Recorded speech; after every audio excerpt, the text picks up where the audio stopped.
Good morning class. Let us start example number 2 of exercise 7.2. कल हमने example number 1 तक complete किया था। नेक्स्ट स्टार्ट करें एग्जाम्पल नंबर 2 से। स्टेटमेंट देखिए चैप्टर 7 कौन example number 2 of exercise 7.2. The section of a cone whose vertex is P and guiding curve the ellipse this by the plane x equal to 0 is a rectangular hyperbola. तो क्या given है आपके पास, एक कोन given है जिसका vertex क्या दे रखा है p, और जो उसकी गाइडिंग कर्व है वो किससे बन रही है, इस सरफेस से बन रही है। ठीक है, तो आपके पास एक कोन गिवन है जिसका वर्टेक्स क्या है p, और जो हमारी गाइडिंग कर्व है ये किससे बन रही है, इस सरफेस से बन रही है। ठीक है, जो गाइडिंग कर्व है वो किससे बन रही है, इलिप्स से। ठीक है, एंड इस प्लेन से। जो गाइडिंग कर्व है कोन की वो किससे बन रही है, इलिप्स से प्लस प्लेन से, जो plane z equal to 0 given है आपका। ठीक है, तो क्या कह रहा है कि सेक्शन का मतलब ऐसे आपने स्फीयर में प्लेन सेक्शन पढ़ा है, plane section of a sphere, जबकि स्फीयर को कोई प्लेन कट करता है। तो इसी तरह सेक्शन ऑफ अ कोन की जब इस कोन को ये प्लेन z इक्वल टू, जब इस कोन को ये प्लेन x इक्वल टू 0 ठीक है कट कर रहा है, तो जो सेक्शन है ठीक है, तो वो आपने क्या, आपके पास क्या दिया हुआ है कि जब इस कोन को कोई plane x equal to 0 cut कर रहा है तो हमारे पास क्या बन रहा है, रेक्टेंगुलर हाइपरबोला। यहाँ तक गिवन है। Then show that locus of p की जो लोकेशन है, p का जो पाथ है वो ये ट्रेस करेगा, वो आपको ये कंडीशन देगा, आपने p की लोकेशन निकालनी है। ठीक है, p जो वर्टेक्स है उसकी कंडीशन फाइंड आउट करनी है कि जो p पॉइंट है वो इस कंडीशन को सेटिस्फाई करना चाहिए, ये कंडीशन बनानी चाहिए। ठीक है, तो जो हमारे पास गिवन है, समझ में आ गई स्टेटमेंट कि सेक्शन ऑफ अ कोन, एक कोन जो p वर्टेक्स से और इस गाइडिंग कर्व से बन रहा है, इस प्लेन से वो काटा जा रहा है। ठीक है, तो वो क्या मिल रहा है हमें, रेक्टेंगुलर हाइपरबोला। तो हमें p की लोकेशन फाइंड आउट करनी आनी चाहिए। तो सबसे पहले जो गिवन है कि the guiding curve of cone लिख ली, इलिप्स की इक्वेशन और हमारे पास प्लेन की इक्वेशन ही हमारे पास ये सरफेस दे रखा है, इन दोनों के इंटरसेक्शन से हमारी गाइडिंग कर्व बन रही है कोन की। ठीक है, p जिसका हमने लोकस निकालना है वो मैंने कंसीडर कर लिया p point, let p point जिसकी हमने लोकेशन निकालनी है अल्फा बीटा गामा, यानी अल्फा बीटा गामा पॉइंट इस कंडीशन को सेटिस्फाई करना चाहिए। अब मैंने क्या काम किया, सबसे पहले इस जनरेटर की इक्वेशन निकाली, जैसे हमने कल क्या पढ़ा था, आर्टिकल। ठीक है, तो हमने क्या काम करेंगे, सबसे पहले मैंने इस जनरेटर की इक्वेशन निकाली। ठीक है, क्योंकि ये generator straight line P point में से, पी पॉइंट के कोऑर्डिनेट हमने लेट किए अल्फा बीटा गामा में से पास हो रही है लाइन, तो किसी लाइन की इक्वेशन में निकाल सकती हूँ। तो any line through the vertex alpha beta gamma जो कि जनरेटर है वो क्या हो जाएगी, लाइन की equation x minus passing point alpha, ठीक है, upon direction cosine l y minus beta upon m z minus gamma upon n। Clear है? ठीक है, अब हमारे पास जो जनरेटर है जिसकी ये हमारे पास इक्वेशन आई है इस लाइन की, ये किसको मीट कर रही है, देखो इस गाइडिंग कर्व को मीट कर रही है। गाइडिंग कर्व इन दोनों से बन रही है। ठीक है, हमारे पास ये गाइडिंग कर्व है, तो उसका मतलब है कि जनरेटर इस कंडीशन को सेटिस्फाई करेगा। तो हम यहाँ पे z इक्वल टू 0, क्योंकि हमारे पास जो 2 है जनरेटर है वो इंटरसेक्ट कर रही है, मीट कर रही है इस गाइडिंग कर्व को, तो z इक्वल टू 0 पे वो मीट कर रही है, तो इस कंडीशन को सेटिस्फाई करेगा। तो हम यहाँ पे z को 0 पुट कर देंगे। ठीक है, अब हमारे पास किसी लाइन के ऊपर हम पॉइंट निकालेंगे, जनरेटर के ऊपर पॉइंट निकालेंगे, इक्वल टू आर लेके करते हैं कुछ कांस्टेंट, पर यहाँ पे तो हमारे पास पहले कांस्टेंट आ रहा है, तो यहाँ से मैं x की वैल्यू निकाल लूँ कंपेयर करके, y की वैल्यू निकाल लूँगी, और z मेरा क्या 0 ही है। ठीक है, तो हमारे पास x और y की वैल्यू आ गई, यानी कि इस लाइन के ऊपर पॉइंट आ गया। क्लियर है?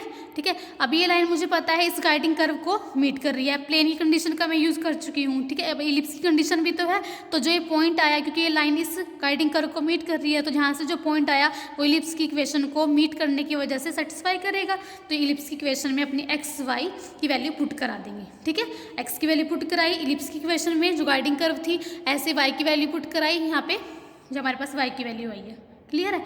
अब जैसे हमने आर्टिकल में किया था सेम आर्टिकल चल रहा है ये वाला। ठीक है, अब यहाँ से मैं एल एम एन को एलिमिनेट कराऊंगी यूजिंग इक्वेशन नंबर 2। अब मैं 2 और 3 का यूज़ करके एल एम एन को एलिमिनेट कराऊंगी। यहाँ पे एल बाई एन है ना, ठीक है, क्योंकि मैं एक्स वाई जेड में लेके जाऊंगी ना अपने क्वेश्चन को, क्योंकि मैंने तो ये प्रूव करना है। ठीक है, मैं अपने क्वेश्चन को एक्स वाई जेड में अल्फा बीटा गामा में लेके जाऊंगी, तो उसके लिए मुझे एल एम एन एलिमिनेट करना पड़ेगा। यहाँ से एलिमिनेट हो रहा है, मैं यहाँ से क्या काम करूँगी, यहाँ पे एल बाई एन है ना, देखो दिख रहा है एल बाई एन, यहाँ पे एम बाई एन है, तो मैं एल बाई एन की वैल्यू निकाल सकती हूँ। क्वेश्चन नंबर 2 से एल को मैं यहाँ लेके जाऊँगी, एल बाई एन हो जाएगा, तो एल बाई इन इसको और इसको फर्स्ट को और लास्ट को लूँगी, तो एल यहाँ पे लेके जाऊँगी, एल बाई एन की वैल्यू कितनी आ जाएगी, x minus alpha upon Z minus gamma.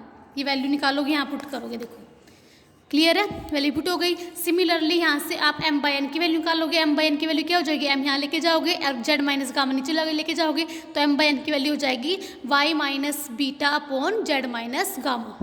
Clear है, ठीक है, वैल्यू पुट कराओगे यहाँ पे। नेक्स्ट, ठीक है, उसके बाद आप सिंप्लीफाई कराओगे तो आपके पास ये सरफेस आ जाएगा, मतलब सेक्शन आ जाएगा, ठीक है, ये सरफेस आ जाएगा कोन का। अब हमारे पास क्या है कि जो हमारे पास ये कोन है, ये कोन का तो हम सरफेस यूज़ कर रहे हैं कि जनरेटर वो उसको मीट कर रही है, ठीक है।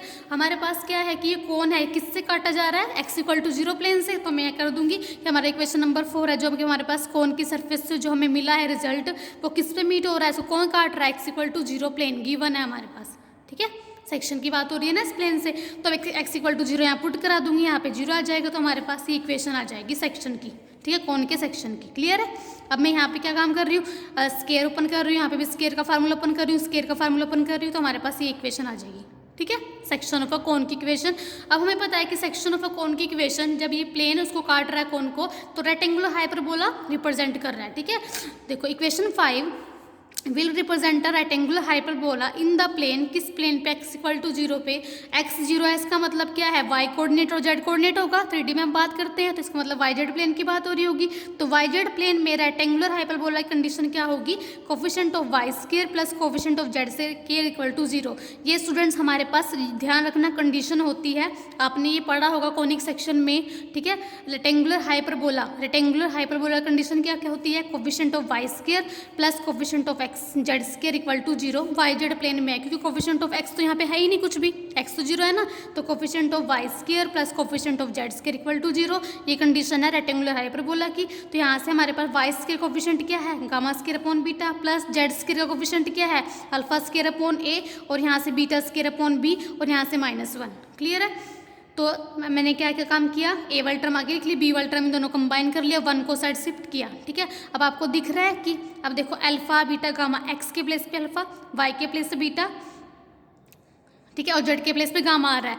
अल्फा बीटा गामा किसके पॉइंट थे, पी पॉइंट के कोऑर्डिनेट थे। देखो पी पॉइंट हमने अल्फा बीटा गामा लेट किया था, तो इसका मतलब है कि जो पी पॉइंट है वो किस कंडीशन को सेटिस्फाई कर रहा है, इसमें अल्फा के प्लेस पे एक्स पुट कर दिया, बीटा के प्लेस पे वाई और गामा के प्लेस पे जेड, तो मतलब पी की लोकेशन आ गई, पी का पाथ आ गया कि पी इस पाथ को ट्रेस कर रहा है, यही हमने निकालना था, ठीक है।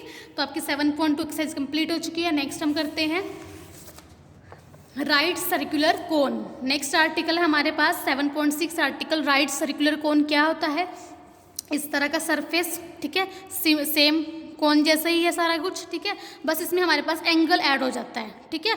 जनरेटर हमारे पास इस लाइन के साथ क्या बनाता है, एंगल, तो ये होता है राइट सर्कुलर कोन में।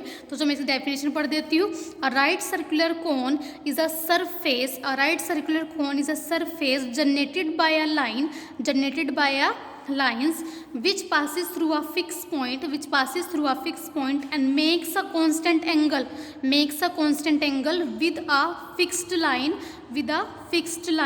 and the fixed point, ठीक है। तो ये आपके पास एक फिक्स पॉइंट्स है, यहाँ से हमारे पास मूविंग स्ट्रेट लाइन ऐसे मूव कर रही है, जो जनरेटर है, ठीक है, वो आपका क्या बना रही है, कोन बना रही है। देखो यहाँ से ये स्ट्रेट लाइन जनरेटर होगी, ऐसे मूव कर रही है, ये दूसरी जनरेटर होगी, फिर ऐसे इस पॉइंट पे ऐसे मूव कर रही है, ठीक है। तो ये आपके पास क्या बना रही है, राइट सर्कुलर कोन कैसे बना रही है कि इन लाइंस का, ठीक है, ये आपके पास जो लाइन है ये क्या सरफेस बना रही है, राइट सर्कुलर कोन बना रही है कि यहाँ पे आपके पास इस फिक्स पॉइंट से एक फिक्स लाइन पास हो रही है, इस फिक्स लाइन के बीच में और जनरेटर के बीच में ये एंगल हमारे पास क्या है, अल्फा, ठीक है, इसको हम बोलते हैं सेमी वर्टिकल एंगल। तो इस तरह का सरफेस हमारे पास क्या होता है, राइट सर्कुलर कोन। क्लियर है। तो राइट सर्कुलर कोन दोबारा पढ़ देती हूँ definition, right circular cone is a surface generated by a line which passes through a fixed point and makes a constant angle with a fixed line। ये मेरी fix line है, ठीक है, थ्रू द फिक्स पॉइंट। तो जो fix point है वो तो आपको पता ही है, इसको हम वर्टेक्स बोलते हैं कोन का। द फिक्स्ड लाइन, ये फिक्स्ड लाइन है, इसको हम बोलते हैं एक्सिस ऑफ अ कोन, ठीक है। और ये जनरेटर होता है, ये गाइडिंग कर्व होती है, ठीक है। The constant angle is called the semi vertical angle of the cone. ये एंगल है, इसको हम बोलते हैं, क्योंकि हाफ है ना ये, तो सेमी वर्टिकल डायरेक्शन में है, semi vertical angle of the cone. Clear है। नोट देखो, the semi vertical angle is the angle between the axis and the generator. Clear है। नेक्स्ट आप आ जाइए सीधा यहाँ पे 7.8.1 आर्टिकल पे, इंपॉर्टेंट आर्टिकल है। क्लियर है। तो क्या है आपके पास, इक्वेशन फाइंड आउट करनी है राइट सर्कुलर कोन की स्टैंडर्ड फॉर्म, ठीक है। स्टैंडर्ड फॉर्म में किसकी इक्वेशन फाइंड आउट करनी है आपने, राइट सर्कुलर कोन की क्या होती है आपके पास। देखो अच्छा आर्टिकल है, इंपॉर्टेंट है। To show that equation of the right circular cone whose vertex is the origin and axis the z axis, जो एक्सिस दे रखी है ना आपके पास ये किसके ऊपर है, जेड एक्सिस के ऊपर है, ठीक है। And semi vertical angle alpha, ये हमारे पास इक्वेशन प्रूव करनी है आपने राइट सर्कुलर कोन की, ठीक है, स्टैंडर्ड फॉर्म में। तो सबसे पहले देखो ये मेरा एक्स एक्सिस हो गया, ये मेरा वाई एक्सिस हो गया, ये मेरा जेड एक्सिस हो गया। उसने बोला है कोन का वर्टेक्स ओरिजिन पे लेना है, तो ये वर्टेक्स हो गया। उसने बोला है कि जो एक्सिस लेनी है, एक्सिस क्या होती है, जो वर्टेक्स में से जो फिक्स लाइन ऐसे पास होती है, ठीक है, जो हमारा जनरेटर के साथ सेमी वर्टिकल एंगल अल्फा बनाती है, उसको हम बोलते हैं एक्सिस ऑफ अ कोन। तो एक्सिस ऑफ अ कोन किसके ऊपर लेनी है स्टूडेंट्स, जेड एक्सिस के ऊपर लेनी है।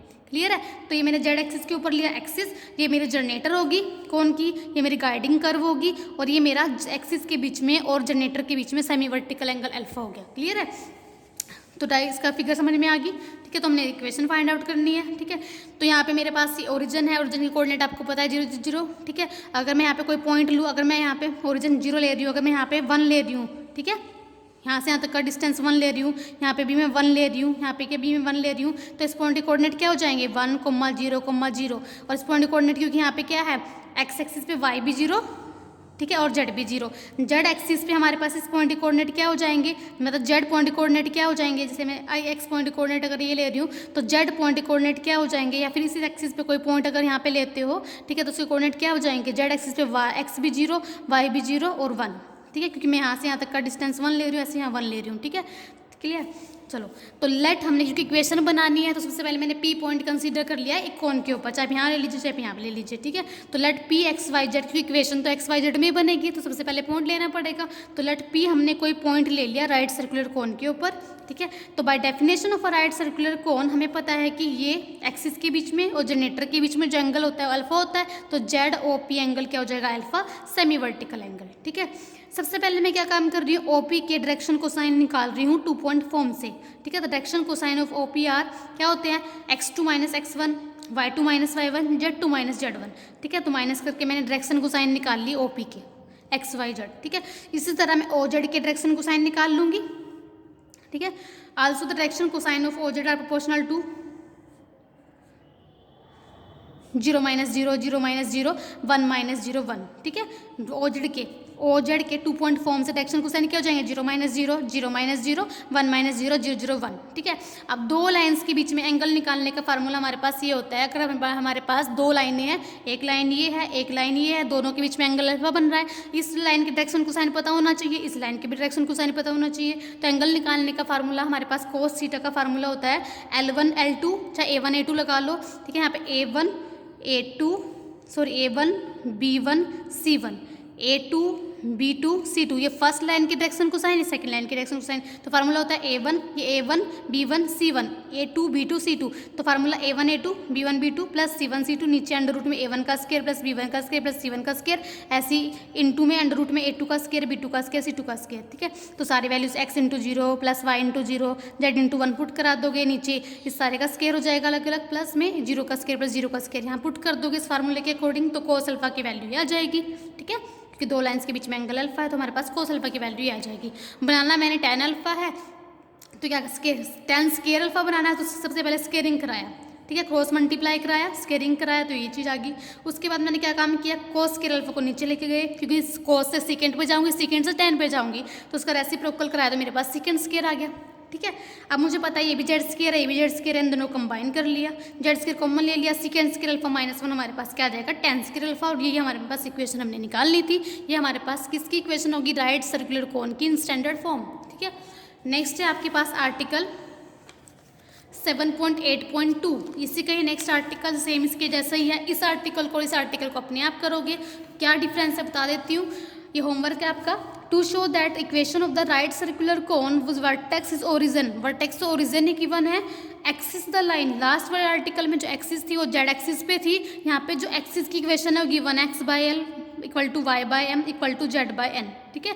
और सेमी वर्टिकल एंगल अल्फा है, तो आपने राइट सर्कुलर कोन की इक्वेशन ये निकालनी है। सेम एज इट इज होगा सारा आर्टिकल। देखो वर्टेक्स हो गया, एक्सिस ये होगी, ठीक है। तो सबसे पहले आपने क्या काम करना है, जैसे वहाँ पे ओपी के डायरेक्शन को साइन निकाले थे, ऐसे सेम यहाँ पे ओपी के डायरेक्शन को साइन निकाल लोगे। उसी तरह वहाँ पे एक्सिस के डायरेक्शन को साइन निकाल लेते हैं ना, ओ जेड के, यहाँ पे तो हमारे पास एक्सिस ही है, इसके डायरेक्शन को साइन क्या है, LMN, ठीक है। तो सिंपल वहाँ पे कोस अल्फा का फार्मूला लगाओगे, क्लियर है। नेक्स्ट वाले आर्टिकल में क्या है, to find the equation of a right circular cone जिसका वर्टेक्स ओरिजिन ना होकर अल्फा बीटा गामा है, बस ये डिफरेंस है। सेमी वर्टिकल एंगल थीटा दे रखा है अल्फा के प्लेस पे, और axis has the direction cosine LMN, वही है, एक्सिस तो सेम वही डायरेक्शन कोसाइन वाले ही है, सेम आपने लगाना है, ठीक है। सबसे पहले आप क्या काम करोगे, बस यहाँ पे क्या है आपके पास ओरिजिन ना होकर अल्फा बीटा गामा है ना, तो सबसे पहले आप किसके पी पॉइंट ले लोगे ना, इसके ऊपर, किसके ऊपर लोगे पी पॉइंट, जनरेटर के ऊपर। तो यहाँ x माइनस जीरो नो के x minus alpha y minus beta z minus gamma हो जाएगा, और लाइन के एक्सिस के डायरेक्शन कोसाइन LMN है, तो सिंपल फार्मूला लगाओगे, कैलकुलेट करोगे तो आपके पास equation of right circular cone आ जाएगी, ठीक है। तो स्टूडेंट्स हम यहीं तक कर रहे हैं, एग्जाम्पल स्टार्ट करेंगे नेक्स्ट लेक्चर में। Thank you.